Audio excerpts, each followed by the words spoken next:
That's right, I'm ready to apply for my first luxury travel credit card. And of course, we're talking about the new kid on the block, and that is Capital One's Venture X credit card. But the biggest question is, will they approve me?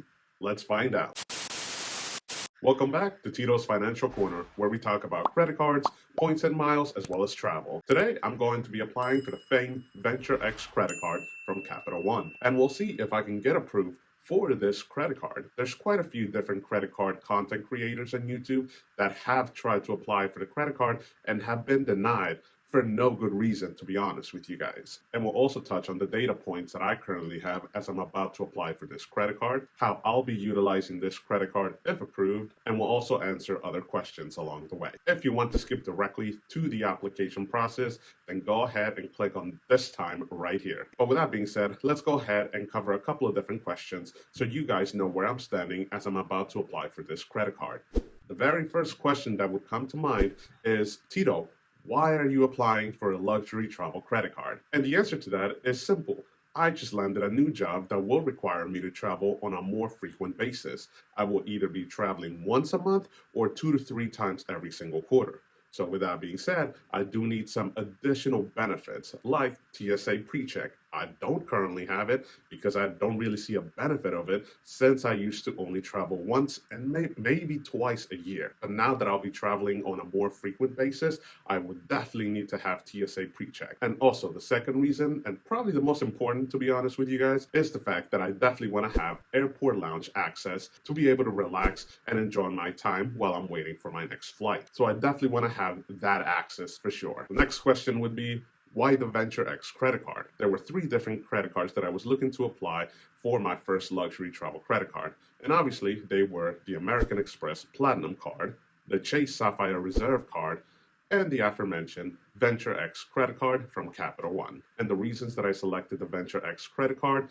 are really simple. First, for the Chase Sapphire Reserve credit card, the biggest reason that I didn't select that card is that I would not be eligible for the sign-up bonus. And that is because my Chase Sapphire Preferred card has only been open for almost 3 years. So if I were to apply and get approved for the Chase Sapphire Reserve card, I would not be able to get the sign-up bonus since that's only available after 4 years of receiving your last Sapphire sign-up bonus. So even though it's a completely different credit card, it still qualifies as a Sapphire credit card, meaning that if I want the sign-up bonus, I have to wait an additional year before I can get the sign-up bonus of either the Chase Sapphire Preferred card or the Chase Sapphire Reserve card. And obviously, the sign-up bonus is one of the biggest reasons to sign up for a credit card, since it gives you a whole boatload of points that would otherwise take you months, if not years, to accumulate. Couple that with the fact that I do believe the Chase Sapphire Reserve needs an overhaul and needs a revamp as soon as possible,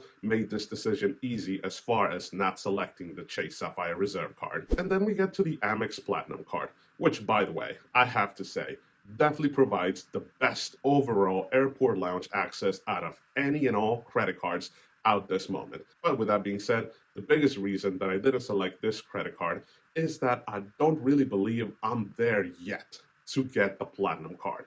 And that is because it does have the highest annual fee of the 3 credit cards.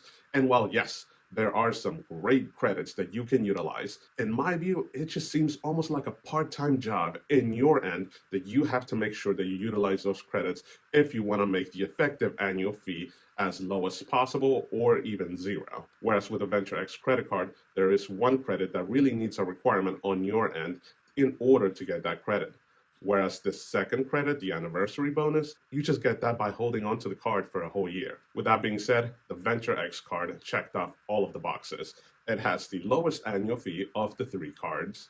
It offers priority pass, so I would still get my lounge access to any airport that I go to, or at least most of them. Now, obviously, it's not as good as the Platinum card, but for somebody new to airport lounges, the priority pass as well as the Capital One lounges are definitely good enough. And as we just touched, the easy to use credits that are available on this credit card to offset the whole annual fee. And I can also utilize the $100 TSA PreCheck that's offered on this credit card so that I can get that fee returned. It means that I would virtually be making more than the standard $5 that you would get every single year. I would be getting around $83 of credit at the end of the first year for having this credit card. Add that on top, that I'll definitely be utilizing the lounge access, so all that food and all those drinks will be complimentary and will be free, which just makes it a whole lot better. And this would also become my catch-all credit card, since it would give me 2 points per dollar spent at every single transaction that I put on this credit card. This is also a great time to remind you to hit that subscribe button as well as the like button to help out this channel. What does your credit picture look like right now? My credit score is hovering anywhere between a 750 and a 780, depending on which bureau you're looking at. Also, my oldest line of credit has been open for 12 years. So my credit history currently spans at 12 years. Within the last 24 months, so last 2 years, I've had 8 credit pulls. In those 2 years, I've opened 3 personal credit cards, and that would be the American Express Gold Card, the Chase Freedom Unlimited card, as well as the World of Hyatt credit card.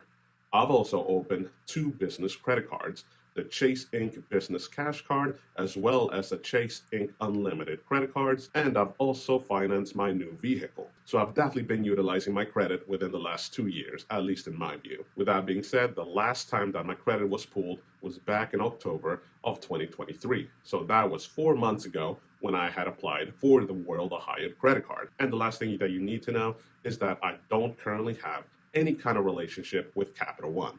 Whether that's a bank account or a credit card or any other kind of loans, I don't currently have any relationship with that bank. So if I were to get approved for the Venture X credit card, that would be my first real relationship with Capital One. Is it difficult to get approved for a Capital One credit card? That is a bit of a loaded question, and it honestly depends on who you ask. There's a lot of people that would say, no, Capital One is just like Chase and Amex. They have their own rules, and in some ways their own dumb rules.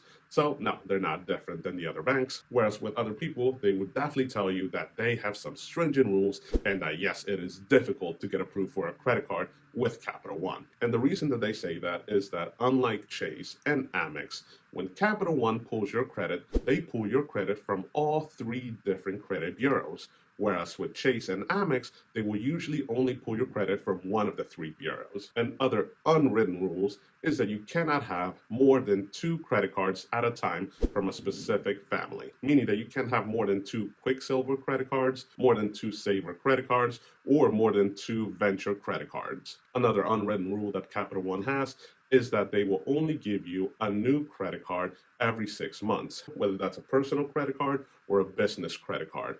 They will span them out on a 6-month basis. This does not include co-branded credit cards. And the last unwritten rule is that they would only accept 1 application every 30 days, meaning that you would not be able to apply and get approved for more than 1 credit card within a 30-day rolling period. Now, the reason that I say these are unwritten rules is because you can either Google or YouTube a lot of different individuals that have been able to get approved for credit cards, even though they don't meet these guidelines. So there seems to be room where you can get approved for a Capital One credit card, even if you're outside these guidelines. But again, there's also a lot of people that you can search where they fall within these guidelines and they have been automatically declined for any and all of their credit cards. And we haven't even touched on the biggest reasons that a lot of people have been getting denied for the Venture X credit card specifically.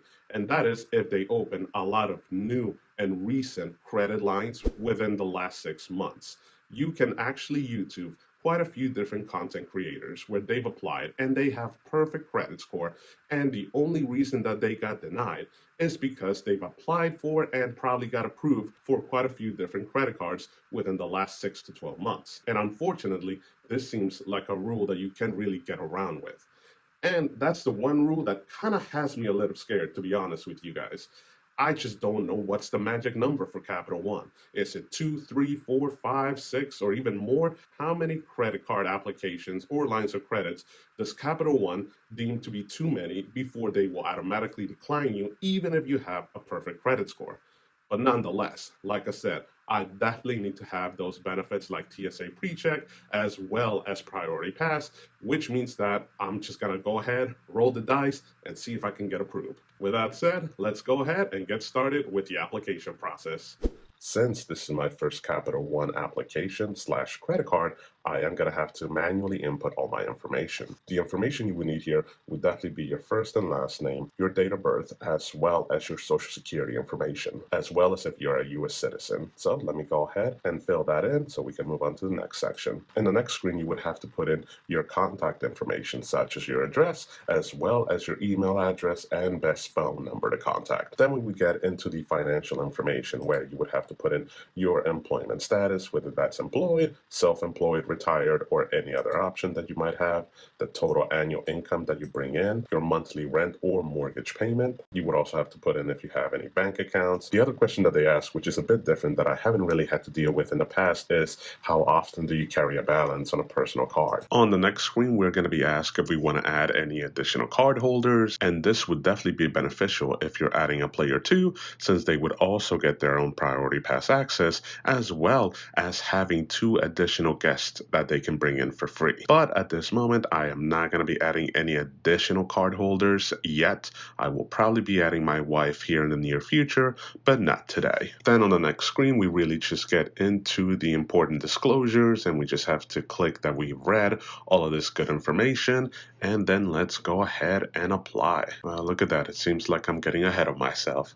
So first, we're going to get to the additional acknowledgments, just to make sure that we completely understand what we're doing and what we're applying for and what's going to happen. So let's go ahead and click submit application and see what happens. Oh geez, this is taking a little bit longer than usual. Come on, come on. Why is this so slow? Oh, come on, let's go.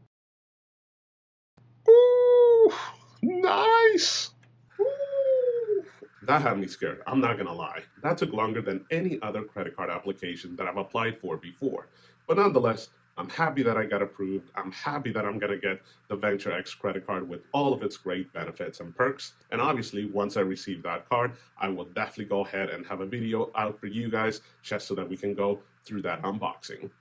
With that said, I definitely want to hear from you guys. Have you applied for the Capital One Venture X credit card? And have you been approved or denied? And how do you like the card so far?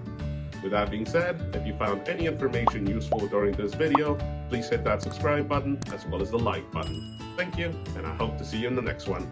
Adios.